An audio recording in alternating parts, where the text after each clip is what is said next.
Another update po tayo mga kababayan. Ngayon ay December 10, 2023, Old Santa Mesa. So dito po muli tayo sa NLEX Connector Project.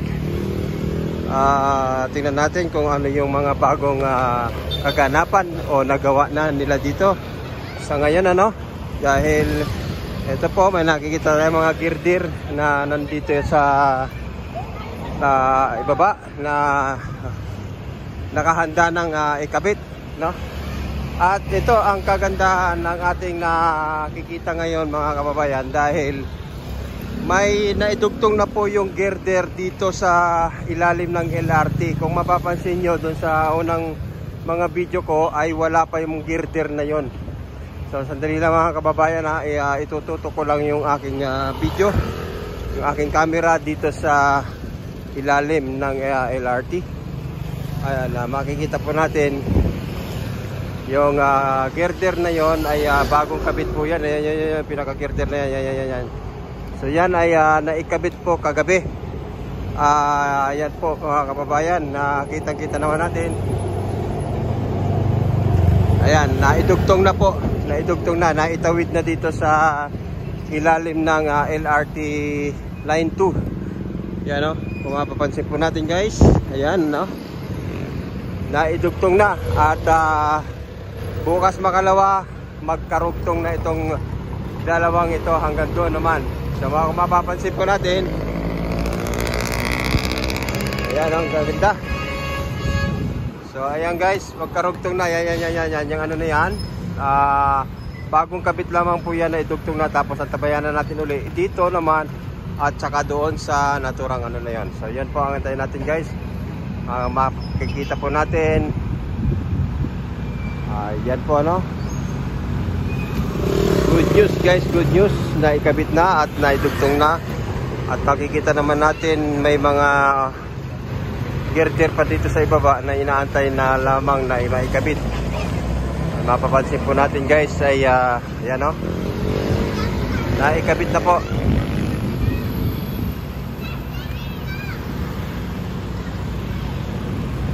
Ayan, naidugtong na.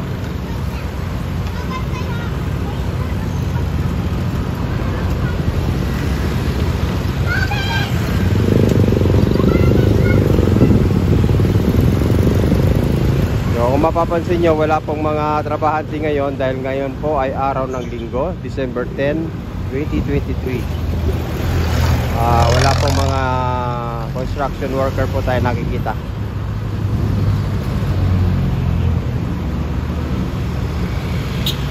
Ayan guys.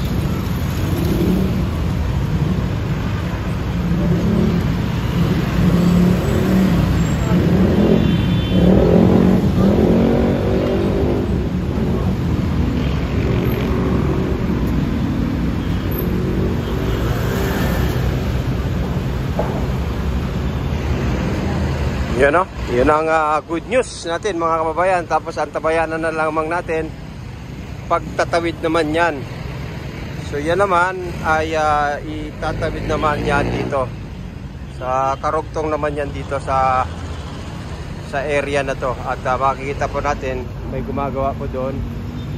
At inihahanda na po yan guys para naman maidugtong na rin yan.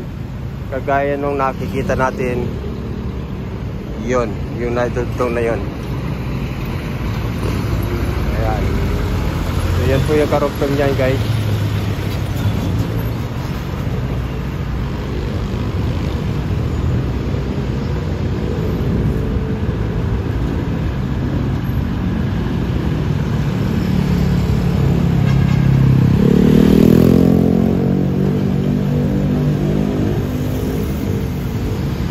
Nga po, no? Ito ang maganda nating na-scoop ngayon itong araw na to, at nakita po natin na naidugtong na nga po yung girder.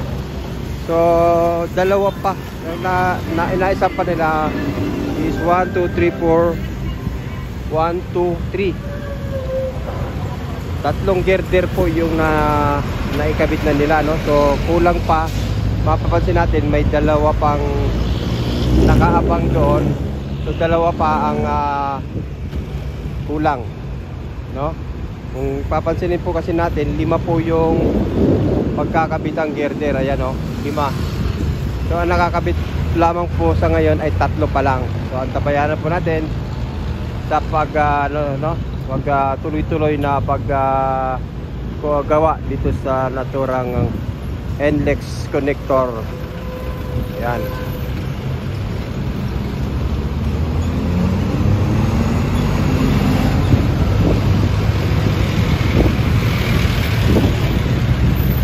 Ayan nga guys, no? Ang ganda. Ang kagandahan po ay kita naman natin yung tuloy-tuloy na proyekto, na project na kikita natin dito.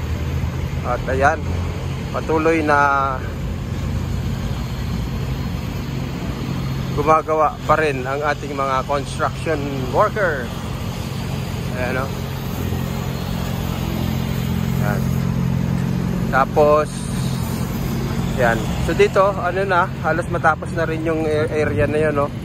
So tuloy-tuloy yan guys. Tuloy-tuloy po natin nakikita yan. At ayan, so itutuloy-tuloy po natin ang pag-update dito sa naturang proyekto, NLEX SLEX connector.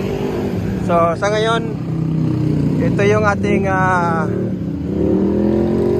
nakita dito sa project, ano? Ayan guys.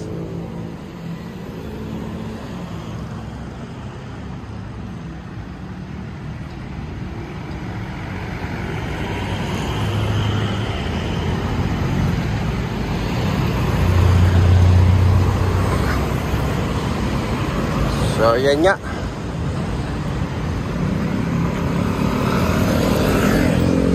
Tatawid tayo, tatawid. Titingnan natin yung dito sa gawin naman dito.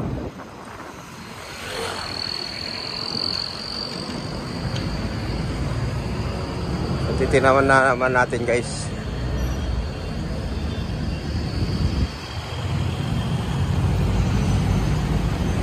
Ayan, yung NLEX SLEX connector.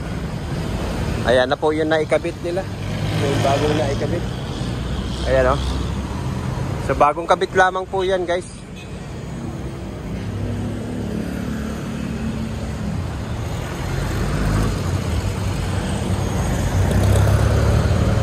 Ayan, o.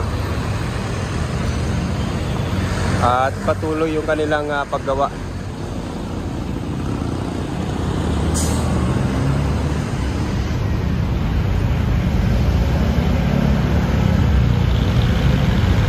Ayan po yung latest update natin dito sa NLEX connector, mga kababayan. So antabayanan nyo po yung sa mga susunod pa nating update, no? Salamat po ng marami.